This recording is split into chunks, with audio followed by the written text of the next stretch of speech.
Atëherë, përshëndetje. Quhem Eralda Sado, vazhdoj studime në ciklin e dytë. Personalisht, më themi në studimet master shkencor, kontabilitet dhe auditim. Tema që kam zgjedhur që të prezantojmë këtu përpara jush është një temë e cila është realizuar në bashkëpunim me studenten tjetër, e cila është po ashtu studente e master shkencor në kontabilitet dhe auditim, Briselda Fejzaj. Dhe tema të cilën ne do të prezantojmë ka të bëjë kryesisht me një temë e cila është një temë shoqërore, një temë sociale në radhë të parë dhe së fundi ne kemi parë dhe kemi trajtuar në këndvështrimin ekonomik. Qëllimi ose ajo çfarë synojmë ne nëpërmjet kësaj teme është që ta qartësojmë auditorin në lidhje me dilemën se ku të investoj fondet e veta, të investoj në një fond privat pensioni apo të investoj në skemën publike. Çështja që do të trajtojmë janë fondet private kundrejt skemës publike të pensioneve, problematikat e skemës publike, si dhe sfidat e fondeve private, gjithashtu një sugjerimi ynë në lidhje me këtë dilemë. Me anë të këtij shembulli, ne synojmë ta bëjmë më të qartë problematikën. Ky shembull konsiston në një individ të cilën e kemi zgjedhur, një individ mashkull me iniciale AB të moshës 65 vjeç, me një pagë mesatare 32.075 lekë, ka kontribuar në skemën publike për pension me 21.6% të pagës bruto. Individi me iniciale AB dëshiron të di sa do të përfitojë nga skema publike dhe sa do të përfitonte nëse do të kishte investuar në fondet private. Për sa i përket investimit në skemën publike, formula në të cilën mund të llogaritet masa e pensionit është disi e ndërlikuar për auditorin e thjeshtë. Për këtë arsye, ne i kemi kushtuar një rëndësi të veçantë që të fokusohemi pak në të dhe ta shpjegojmë, duke i dhënë në këtë mënyrë mundësi çdo individi që të llogarisë vetë masën e përfitimit. Për sa i përket formulës së llogaritjes së pensioneve, mund të themi që pensioni mujor i plot përbëhet nga dy elementë, nga përfitimi bazë dhe shtesat. Ku përfitimi bazë është një shumë e cila u ofrohet të gjithë personave të siguruar. Kjo shumë synon të sigurojë një standard minimal jetese i cili është indeksuar çdo vit me indeksin e çmimeve të një grup mallash të përcaktuara. Për sa i përket shtesës, shtesa përcaktohet kryesisht është individuale në radhë të parë dhe është prodhim i 1%-shit shumëzuar me numrin e viteve të sigurimit dhe bazën e vlerësueshme, ku baza e vlerësueshme llogaritet duke marrë parasysh pagesat vjetore të indeksuara me çmimet e parashikuara nga Instituti i Sigurimeve Shoqërore. Për sa i përket përfitimeve bazë, mund të themi që ato përcaktohen nga Këshilli i Ministrave çdo vit dhe për vitin 2010 përfitimi bazë është 10.690 lekë. Siç thamë, mënyrën si e llogarisim shtesën, arrim në konkluzionin që zotëria me inicialet AB siguron një pension mujor prej 18.813 lekë. Në qoftë se zgjidhet alternativa e dytë, ajo investimit në fond privat të pensionit, do të llogarisim se sa do të jetë masa e përfitimit që ky individ do të sigurojë. Individi kontribuon për 35 vjet që është masa e sigurimit për të qenë subjekt përfitues i pensionit. Gjatë këtyre 35 vjetëve, kontributi llogaritet si përqindja e kontributit që shkon për sigurime shoqërore, që është 21.6%, e shumëzuar me 35 vjet, gjatë të cilës është periudha e sigurimit, dhe fondi privat i pensionit synon të ofrojë në këtë rast kontribuesit një përqindje prej 4% si rezultati ose si kthim i investimit të kryer. Me anë të një formule të thjeshtë në ekonomi të vlerës në kohë të paras, në arrin të llogarisim se sa do të jetë shuma totale e kontributeve që ky individ do të ketë grumbulluar për 35 vjet. Pastaj këto shumë kontributesh ne do ta shpërndajmë gjatë gjithë jetës së individit në momentin kur ky person arrin moshën e pensionit për të llogaritur në këtë mënyrë masën e përfitimit.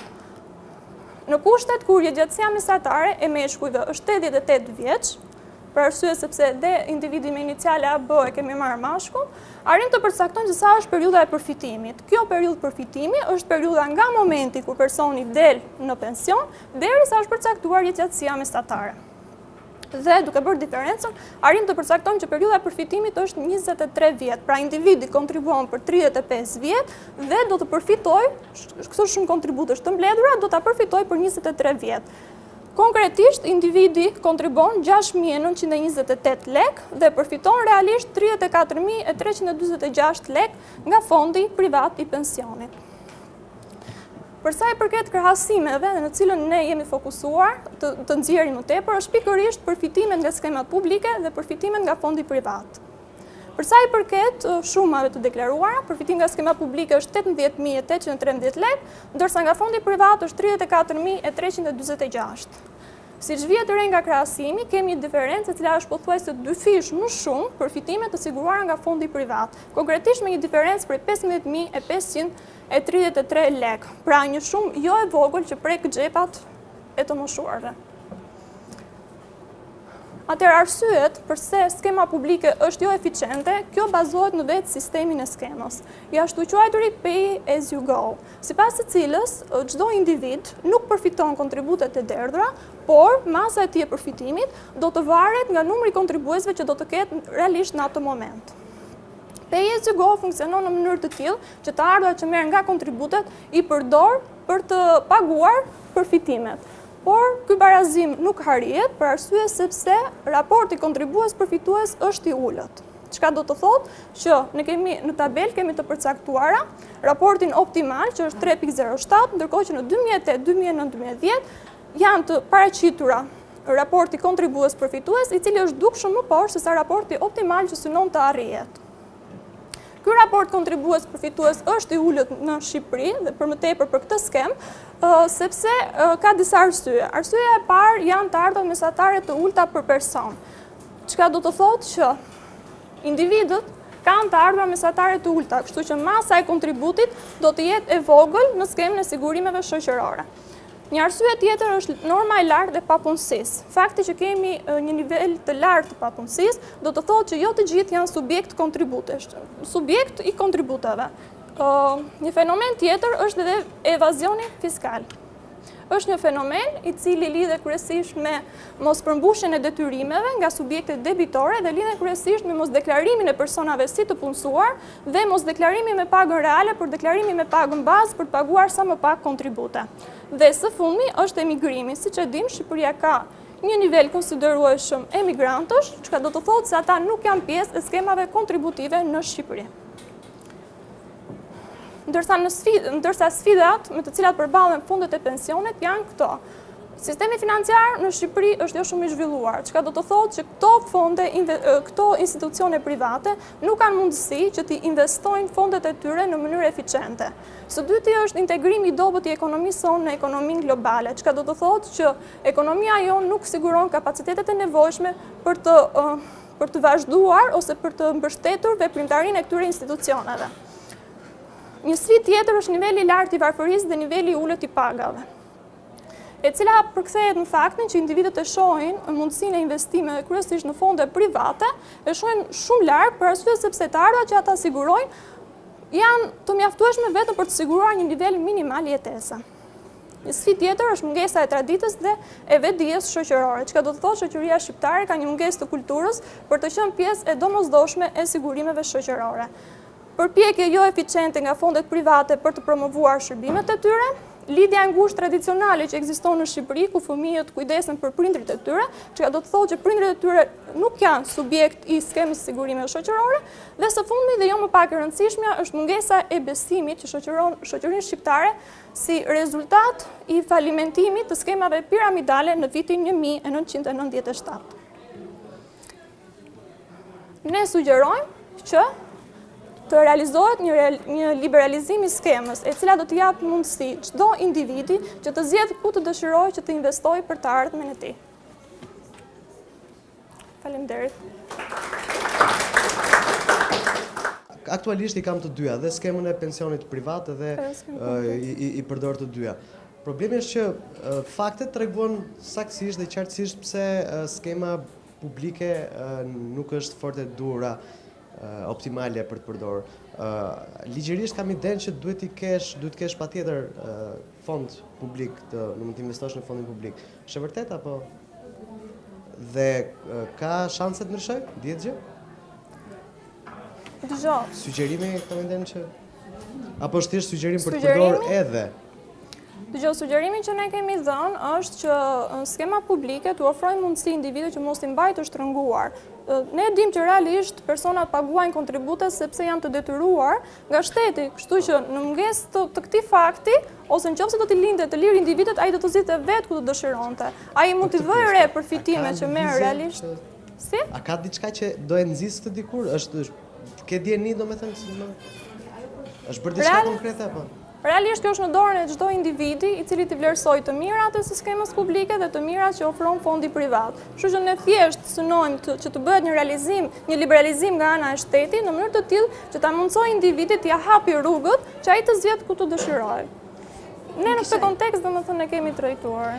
Një pyetje që kisha unë do ta kaloj pas tek të tjerët, keni bërë ndonjë analizë krahasimuese nëse ka ndoshta në tekstet shkollore apo nga njohuritë e tjera në lidhje me vendet e tjera, ndoshta edhe më të zhvilluara, më të konsoliduara, të tipit në disa prej vendeve të Europës di që preferohen më shumë skemat publike se sa ato private, edhe pse individi e ka zgjedhjen.